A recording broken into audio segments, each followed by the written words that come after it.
अपने आप को बांध रहा है। आपको मुक्त होना है, बंधना नहीं है। जीव का जन्म कर्मों के अनुबंध से होता है, कर्मों के बंधन से होता है, और उसको अपना ऋण चुकाना होता है। कर्मानुबंध ये बहुत सूक्ष्म विषय है।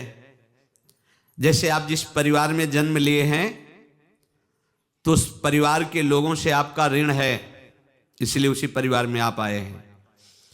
और ऋणानुबंध उसको बिना चुकाए या बिना वसूल किए आप वहां से जाएंगे नहीं। आपको लेना है तो वसूल करना है, और देना है तो चुकाना है। ये पूर्व के जन्मों से निश्चित किया गया है। जैसे किसी के यहां पुत्र हुआ, जन्म से ही पैसा खर्चा शुरू हुआ, जो बड़ा हुआ तो उद्दंडता के द्वारा मार पूरे परिवार को क्लेश पर क्लेश देता चला जा रहा है। ये तुम्हारे कर्म का फल है।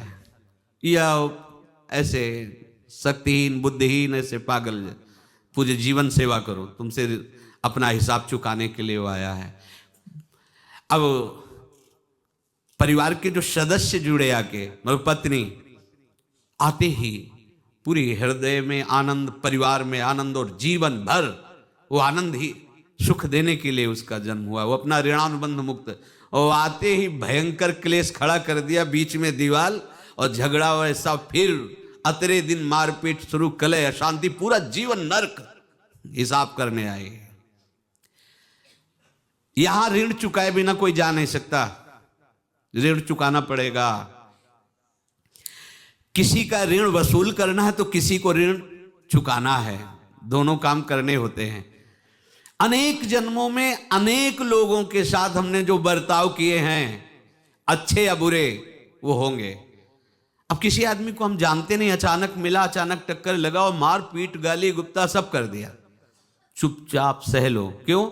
ये आपका हिसाब है, पूर्व का हिसाब। हमारा उससे कोई द्वेष नहीं, कोई संकल्प नहीं। अचानक घटना घटी और हमसे द्वेष करने लगा, हमें पीटने लगा, हमें गालियां दे, ये हिसाब है, चुपचाप सह जाओ। अपने घर का भाई ही भारी दुश्मन बन गया और क्लेश, हिसाब है। एक प्रभुदत्त ब्रह्मचारी जी की वाणी में पढ़ा था, एक महात्मा जी भ्रमण करते थे तो उस समय असरफियां चलती थी, मोहरे असरफियां, तो उनको भेंट में देते लोग। तो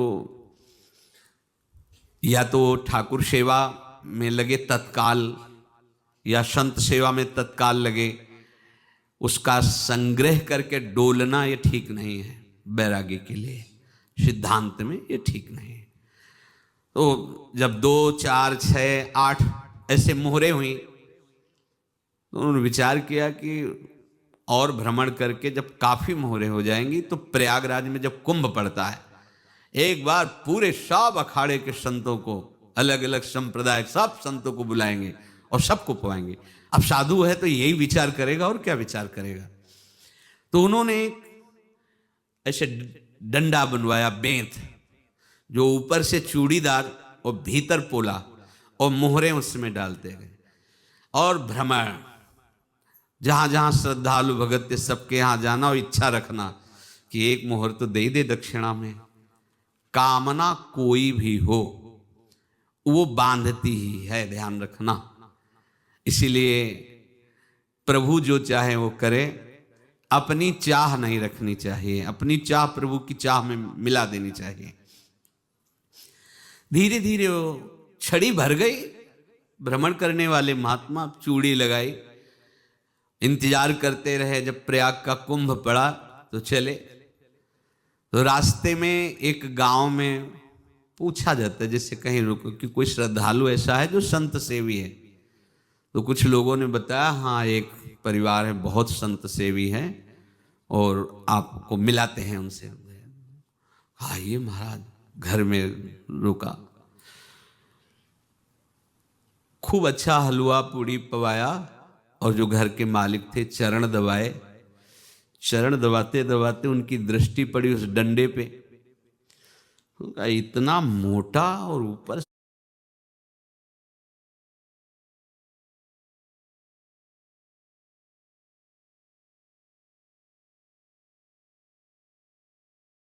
से कुछ चूड़ी सी भी नजर आ रही, इस डंडे में तो कोई रहस्य है ही है। अब महात्मा जी को खवा पिला के सुला दिया। महात्मा जी जब सो गए तो पत्नी से धीरे से कहा, वो डंडा लाओ बाबा जी का डंडा। अब वो चूड़ीदार जो ही खोला पलटाया तो सैकड़ों मोहरे। ऐसे संत रोज पधारे भगवान, तुम आनंद हो जाए फिर क्या। पत्नी से कहा, नाप के कंकड़ लाओ। अब वो तो महात्मा जी तो खाए खीर पूड़ी, आराम से सो रहे। रात में पूरी प्लानिंग करके उसमें कंकड़ भर के चूड़ी लगाकर सिराने रख दिया, सारी मोहरें हटा ली। महात्मा जी आराम से छड़ी उठाए तो वजन पक्का। वैसे बड़े लोग चतुर होते हैं, पर ये नहीं जानते कि कर्म कितना भयानक होता है। और उनकी कोई संतान नहीं थी, पर धन में इतना प्रेम उनको था। बहुत सावधान। साधु महात्माओं के पास जो अर्थ है, गृहस्थी अगर आता वहीं से है, पर अगर उसको जोर जबरदस्ती या किसी छल कपट से, तो वो उसका विनाश ही करता है। आज तक का प्रमाण है। अब उनको ये भाव पता नहीं होगा, या पता होगा तो लोभ के कारण वो उसको मान नहीं पाए होंगे। महात्मा जी गए प्रयाग में, किसी अखाड़े पर रुके और वहां प्रार्थना की कि कल जो है संपूर्ण अखाड़ों का निमंत्रण किया जाए और सब संतों को भोग पवाया जाए और उनको दक्षिणा भी दी जाए। महंत ने सोचा कि बहुत बड़ा है तो उत्सव है, क्योंकि प्रयाग में कितने हजारों संत महात्मा सब। तो उनका, महाराज बोरों इसमें चीनी और टीनों घी लगेगा, सब व्यवस्था। बोले आप मंगाइए, एक एक हिसाब हम करेंगे, हमारे पास सब व्यवस्था है। बोले कुछ तो पहले दे दो, वो इकट्ठे देंगे हम। उनको था कि अगर हम छड़ी खोला और दो चार मोहरे दी, किसी को पता लग गया तो गड़बड़ हो सकती। बोले हम भंडारे के समय आखिरी में सब कुछ आपको दे देंगे। ठीक है। वो अपने पास से पैसे लगाकर खूब जितना सामग्री सब लाए, लाखों की, और सब संतों को निमंत्रण कर दिया। संत जन निमंत्रित हो गए, भंडारा बन रहा है। तब वहां के महंत है और उनका देखो भंडारा भी बन रहा है, संतों को निमंत्रण।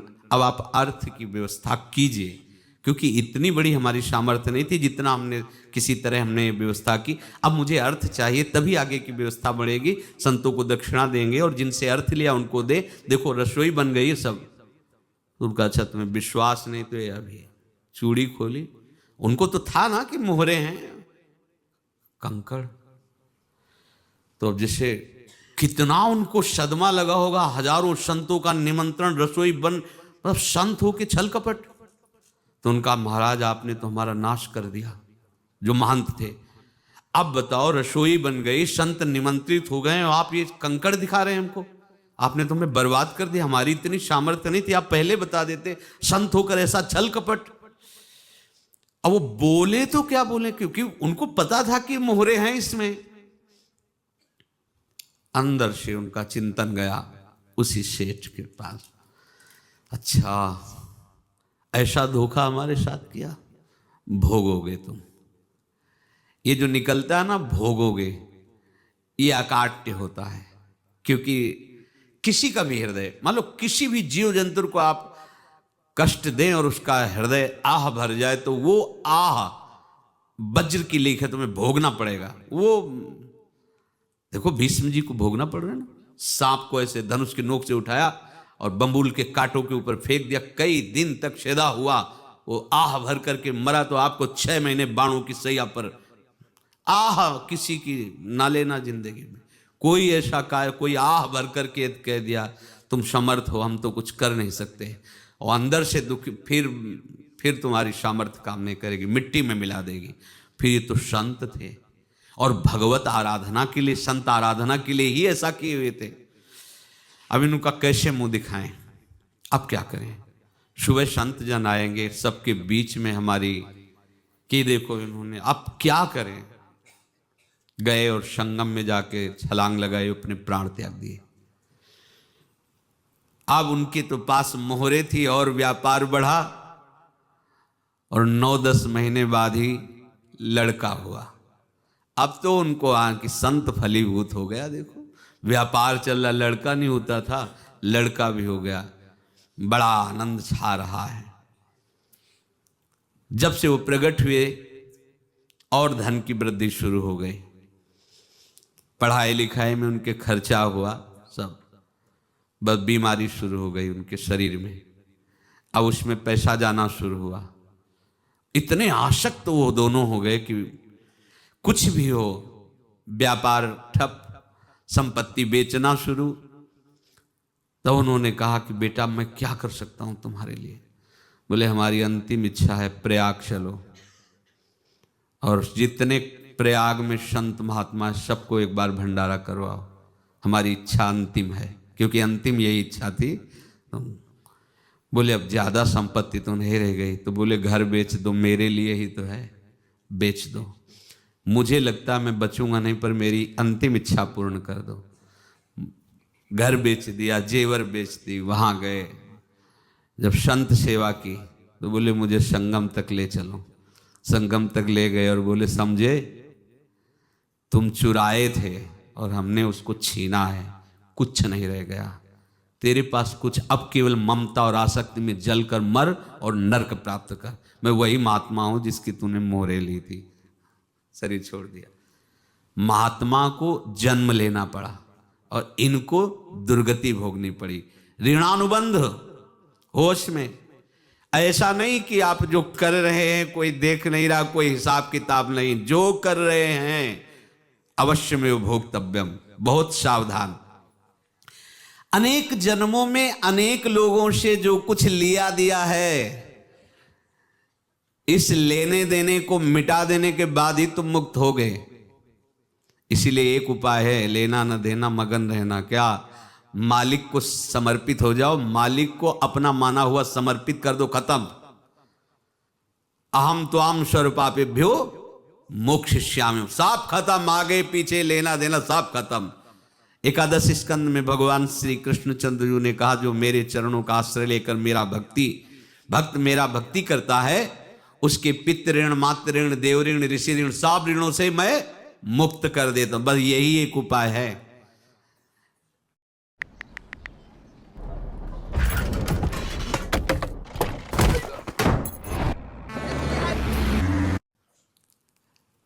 जो इसके बंद करने का उपाय भक्तों के लिए है वो यही है, भगवान की शरण में होकर अपना माना हुआ पूरा भगवान के अर्पित कर दो। अर्पित करने का तात्पर्य उसमें अहम हटा दो। तो दियम वस्तु गोविंदम तुभ्यमेव समर्पये। जिनसे तुमने सेवा करवाई है उनकी सेवा करनी पड़ेगी, जिनसे तुमने जो कुछ लिया है उनको देना पड़ेगा। ये लेने देने का व्यापार जब तक समाप्त नहीं होगा तब तक तुम्हारा जन्म मरण चलता रहेगा।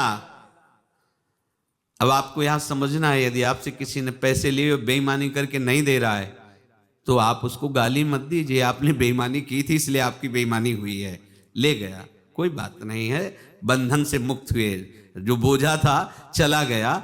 उसको ऐसा ना देखे कि ये बेईमान हमारे रुपए मार लिए, अब जो कुछ होगा देखेंगे। अगर आप आगे नया कुछ करते हैं तो फिर आगे का हिसाब आपको भोगना पड़ेगा, ध्यान रखना। ऐसा नहीं है कि आपको भोगना नहीं पड़ेगा। एक ही उपाय है कि अब जो शरीर धारण किए इसी में जो भोग ले, आगे ना होना चाहिए। तो क्या करे?